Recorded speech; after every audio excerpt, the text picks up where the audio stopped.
Supreme court কয়েকদিন আগে একটা অর্ডার দিয়েছে যেখানে যারা সিএএ তে অ্যাপ্লাই করেছে তাদেরটা সিটিজেনশিপ কনফার্মেশনের সাপেক্ষে ভোটার লিস্ট, কারণ তারা তো ঘোষণা করেছেন তারা বাংলাদেশের মানুষ, তারা তো নাগরিকত্ব যদি না পান তাহলে তারা ভোটার হবেন না। খুব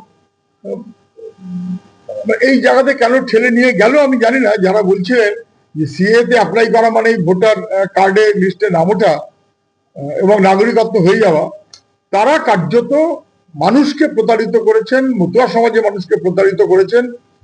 পিছিয়ে থাকা দুর্বল দলিত অংশের গরিব মানুষ তাদেরকে অস্বস্তির মধ্যে ফেলেছেন, এদেরকে একবার অস্বস্তির মধ্যে ফেলেছেন আমাদের রাজ্যের এখনকার শাসক, যারা অনুপ্রবেশকারী এবং বিদেশি বলে কাগজ ছুড়ে দিয়েছিলেন, ভোটারদেরকে অসম্মান করেছিলেন, সন্দেহের মধ্যে ফেলেছেন।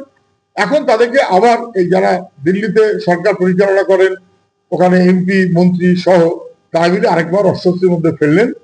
এখান থেকে মতুয়া সমাজকে, যারা এখানে বছরের পর বছর ধরে আছেন, 25, 30, 40, 50 বছর, যারা এ রাজ্যের মানুষ, এ রাজ্যের আলো বাতাসে যারা বড় হন, এ রাজ্যে জীবিকা করে যারা চলেন,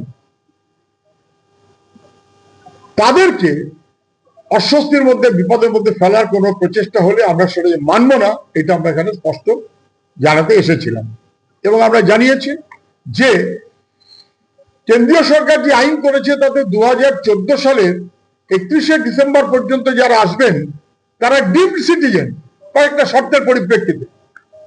এই শর্তগুলো বেঠিক, এই শর্তগুলো বেঠিক বলেই বিভিন্ন জায়গাতে আসামে অথবা পশ্চিমবাংলায় এই সমস্যাটা যারা দরখাস্ত করেছেন তাদের ভোগ করতে হচ্ছে।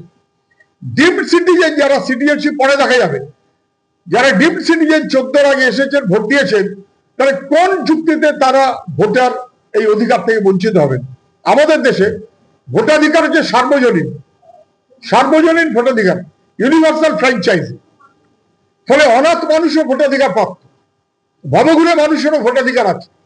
তাহলে বাপ ঠাকুরদার কাগজ অথবা তারপরে আরো কাগজ, তারপরে আরো কাগজ, এটা আমাদের ভোটাধিকারের ভিত্তি নয়।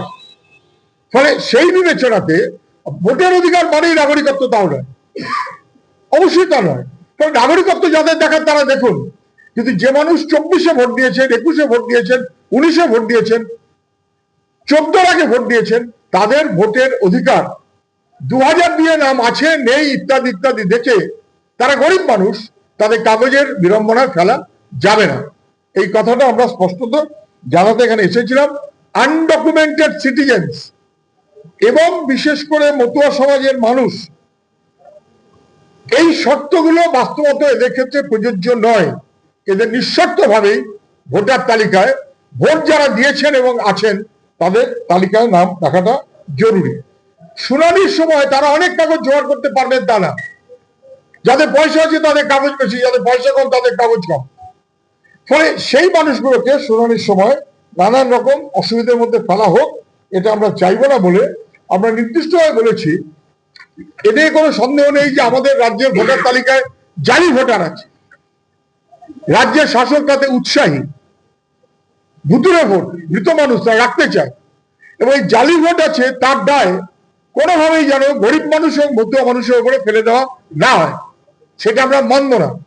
কেন জালি আছে? ওই তো ওরা, ওদের তো কাগজে ওরা কোথায় থাকে না থাকে ইত্যাদি ইত্যাদি। নো, এরা ভারতীয় বংশোদ্ভূত, পরে এসেছেন, আর্থিক কারণে পরে এসেছেন, একটু পিছিয়ে থাকা, এবং এরা ঘোষিত হবে মতুয়া সেক্ট তার অনুসারী, হিন্দু সমাজের বৃহত্তর অংশের তার অংশীদারও বটে।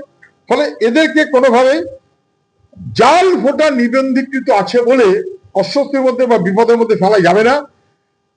জাল ভোটার বিযুক্ত করার দায় সরকারের, সেই দায়টা মতুয়াদের উপরে ফেলা যাবে না। ফলে আমাদের কাছে নির্দিষ্ট কথা হচ্ছে, যদিও নাগরিকত্বের প্রশ্নটা ভিন্নতর, তবুও এদেশে যারা স্থায়ীভাবে বসবাসকারী সেই মানুষ, তাদের নিঃশর্ত নাগরিকত্ব মুখ্য দাবি। এখানে ভোটার, এখানে নাগরিকত্বের কোশ্চেন নয়। কিন্তু যেহেতু এই লোকেদের বসবাস ভোগ করার অধিকার, সেইগুলো নিঃশর্তভাবেই যুক্তিসঙ্গত এবং বাস্তবত এদের ক্ষেত্রে প্রযোজ্য, এদের নাম ভোটার তালিকায় কোনোভাবেই বাদ দেওয়া যাবে না।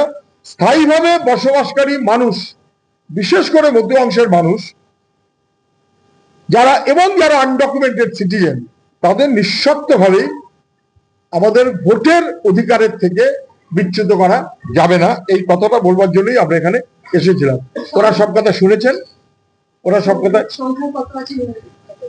আমরা এসেছি এখানে 9 জন, কিন্তু এমনি এই সংখ্যাটা সব মিলিয়ে কত যারা ওই লিস্টের মধ্যে এখন নামে পড়লো না, সবে কালকে লিস্টটা প্রকাশিত হয়েছে, এটা 2-1 দিন সময় লাগবে বুঝতে।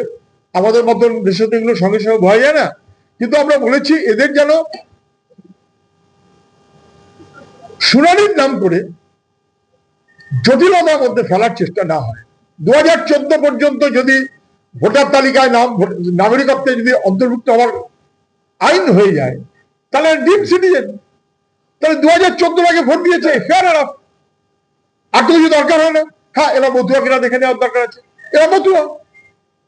ফলে সেই বিবেচনাতে ওরা খুব সদর্থক ভাবে শুনেছেন, বুঝেছেন। একটা কোথাও কিছু রং ইমপ্রেশন দিল্লি ঠিল্লি রাজ্য ঠাজ্য করে ওদের কাছে হয়তো আছে।